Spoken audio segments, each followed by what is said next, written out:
فهذا السؤال قال لك يمكن لي نمشي بسرعة 110 كيلومتر في الساعة.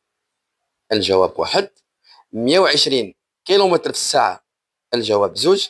130 كيلومتر في الساعة، الجواب ثلاثة. بالنسبة هنايا كنتواجدوا في طريق السيار، يعني لوتوروت، وبزاف كيصحاب لهم، يعني اي واحد كيشوف هذا السؤال، ماشي غير هذا، اي سؤال يعني كيهضر على السرعه كيسحب له راه عنده السرعه محدوده في 90.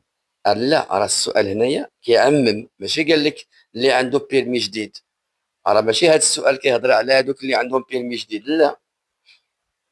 هنايا كنتواجهوا في طريق السيار، والسؤال قال لنا يمكن ليا نمشي، راه ما قالكش السرعه محدوده باش نديرو غير 120، راه قال لنا يمكن ليا نمشي. واش ممكن نمشيو ب 110؟ نعم. و120 حتى هي نعم. 130 لا، حيت السرعه محدوده في 120، ولكن يمكن لنا نمشيو 110 120. يعني الجواب الصحيح واحد وزوج.